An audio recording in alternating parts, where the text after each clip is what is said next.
Peace and blessings, brothers and sisters. Once again, it's the Cosmocentric Mystic.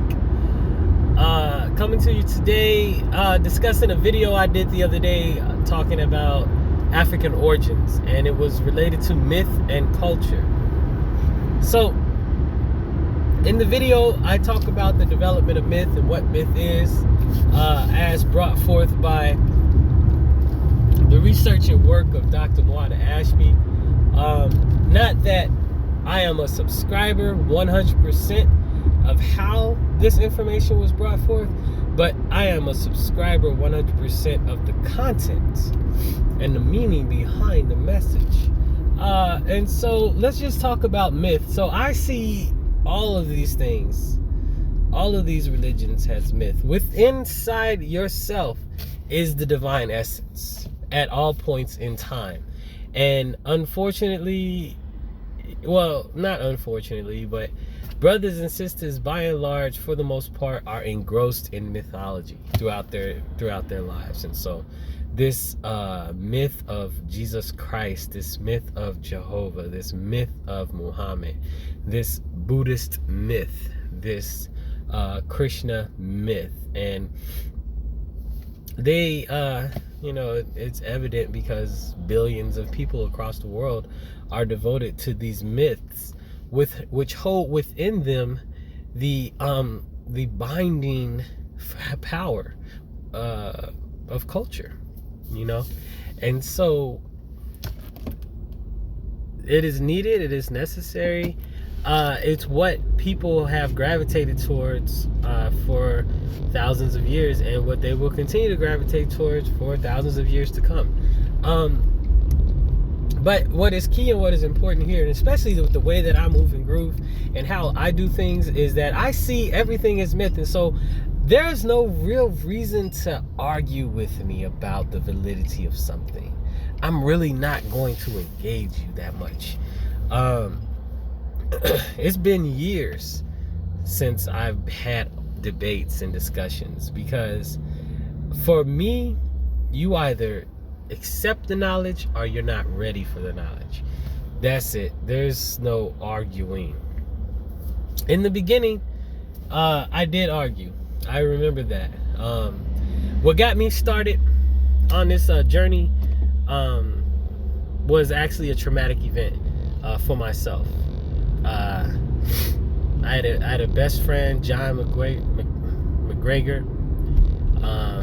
He was really nice. He was into hip hop, photography. He was a football player. And it was right when I moved to Seattle from New York, and he had like everything going for him. And me, I was running the streets. I was a pyromaniac. I did all sorts of, I was a kid. I did what kids do. I engaged in different activities. I was in, I fought. I never sold drugs, though. I was always 100% against drugs and alcohol because I saw them destroy my family. So I knew the ultimate destination of doing these things. And so, like, my whole life had been destroyed by drugs and alcohol, and I was not going to have any part of that. However, that didn't mean that I didn't run the streets. That didn't mean that I didn't, engage in what I engaged in. You know what I'm saying? Like, just whatever little semi-ignorant activities that, brothers engage in general. In this, when they grow up in the hood, in the streets and whatnot, you get into activities. That's just what you do. It's not anything that is special. You know what I'm saying? It's just what goes on throughout the day, and what's the next live event to get into, what's the next funnest event, whatever. And that's the way, that was me. Bad, good, those weren't questions. It just was. And was it fun, and could it be done? Anyway, but moving to Seattle, taking me out of the New York environment, I saw this man as like somebody, I saw this brother as somebody who had something going for himself. Me, couldn't read, I was a year away from basically dropping out of school. And so, I really envied him. I really, really envied him. And so we used to go to parties a lot. We used to sneak into the 18 and over parties back in the 90s, we would we would think we were something big because we were partying with the big girls and the big people, and we used to go to these parties. They were the TZ parties. Basically it was, every TZ party we'd go to, there would be a shooting. We would find ourselves either hiding in the girls' bathroom or jumping out a window or something like that. Just whatever. That's just how it was. Anyway, he was a part of this hip hop group called Maroon Colony, and he just had so much going for him, right? Everything was just going for him. Me, I was just around. I was just, hanging in the streets, doing nothing. Had no intention, didn't have any direction or nothing. And so anyway, we were at this party one night, and I guess some guys had some beef with us or whatnot. And instead of taking it up with him, John was like, well, let's just bounce. And so it was cool, right? So John was about to buy this car from this cat. And John took me, A-Son, and it was my boy Curtis, and it was him, right? He dropped A-Son off first, Curtis off next, and then it was me, right? And this was the very first time I had any type of spiritual inkling, because it was 2:30, 3 o'clock in the morning, and I had this something came to me like, he should call his mom or invite him in the house to call his mom, to let him know he's safe, right? But at that time, I'm like 16,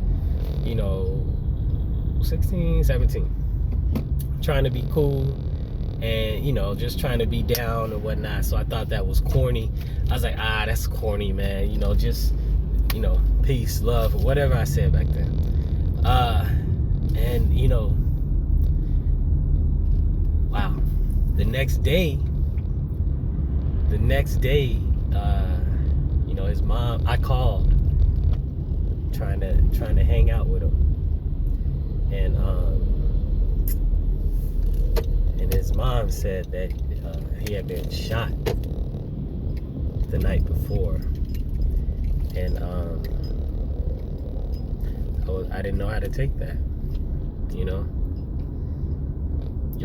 Your best friend, that was my best friend back then. That was, at that point, he had been shot, and like that was devastating.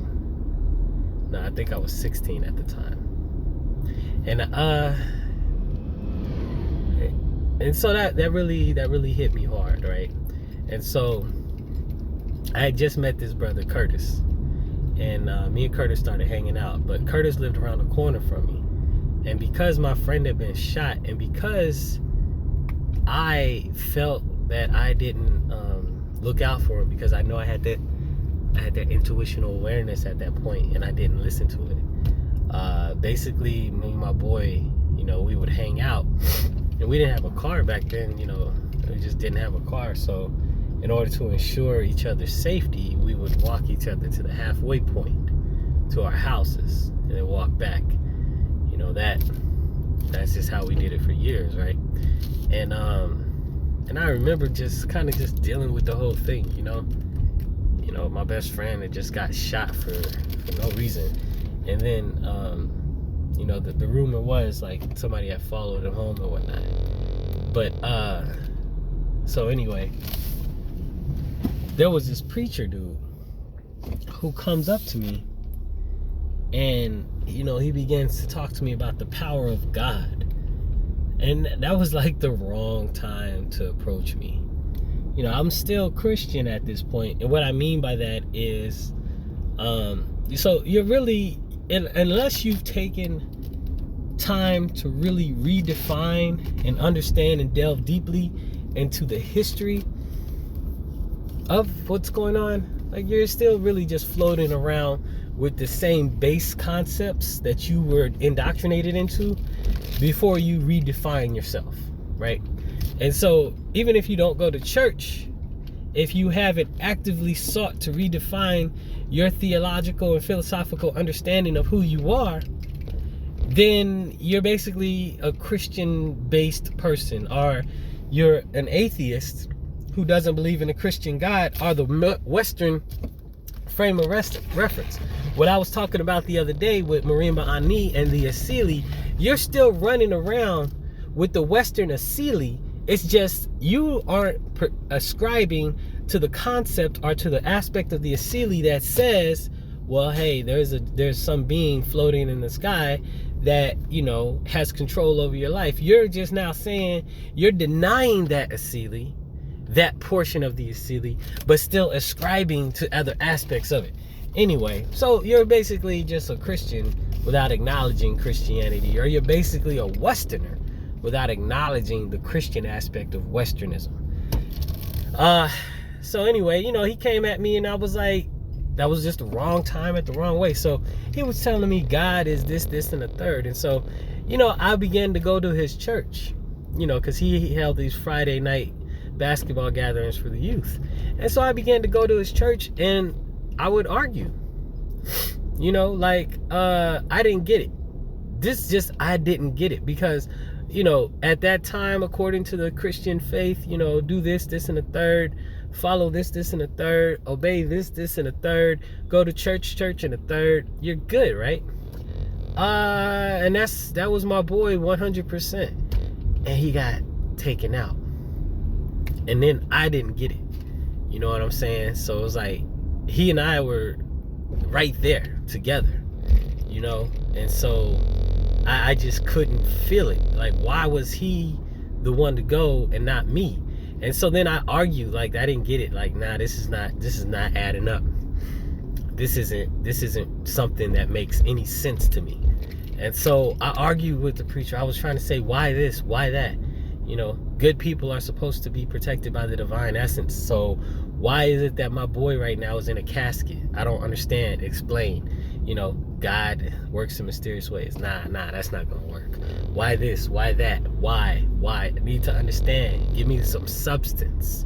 You know what I'm saying? Give me an understanding. You know, like, you had the nerve to come to my hood, basically, because we and my boy was just hanging out. I think we had just came back from some football game, you know, and we had just popped off the bus, and this cat comes around and says this. And so, you know, you're gonna say this, and then you're gonna float these ideas, you know, of heaven and all this other stuff around. And so I'm gonna call you on it. You know, back then, I'm gonna call you on it back then. And so anyway, we got to a point where I was going all the time, and I was bringing up really simplistic arguments at that time. Why did the slave trade happen? Just really basic arguments. Why does this happen?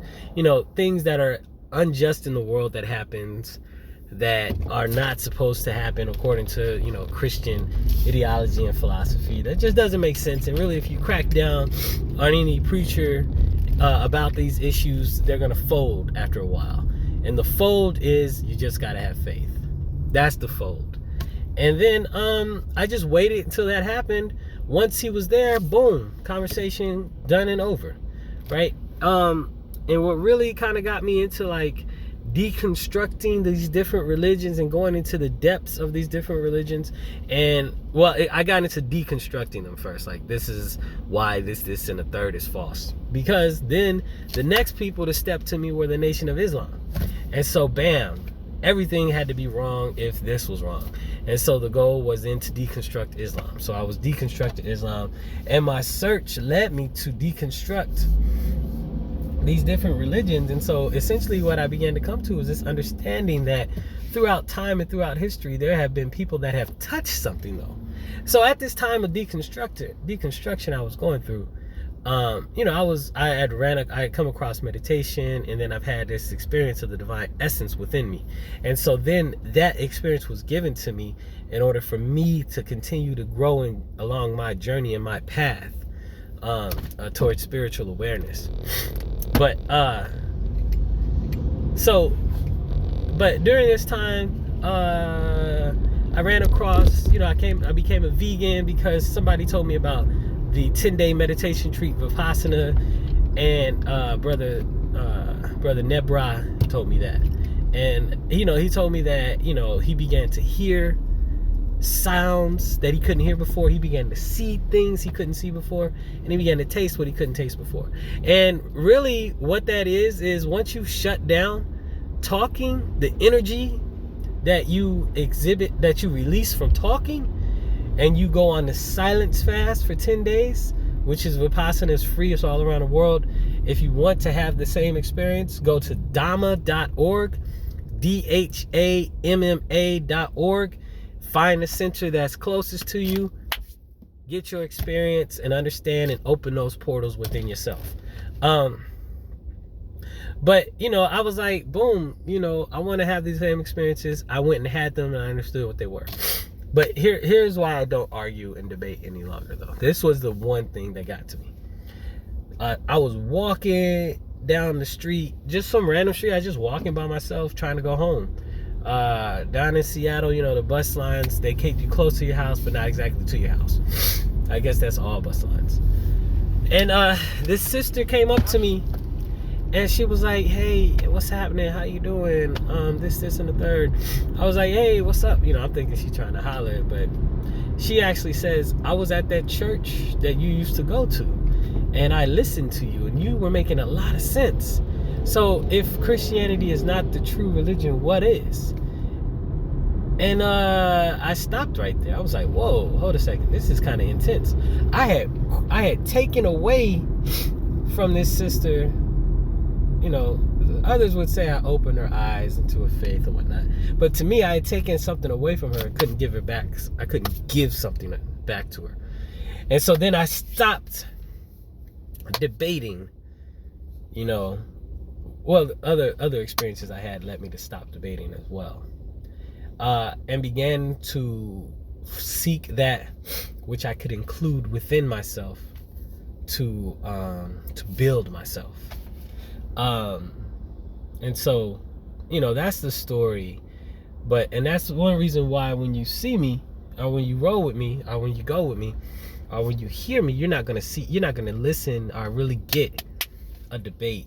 You know what I'm saying? Because now I understand that these are psycho-mythological concepts about spiritual transformations that happen within the soul or within the mind of the human person, of the person.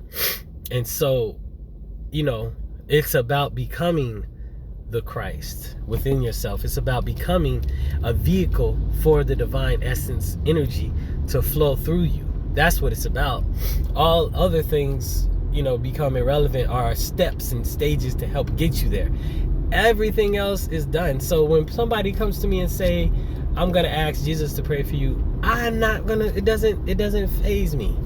Like when I was out in the streets the other day doing readings for brothers and sisters, a sister came up and asked me and said that she's gonna ask me to ask God to ask Jesus if Jesus was real.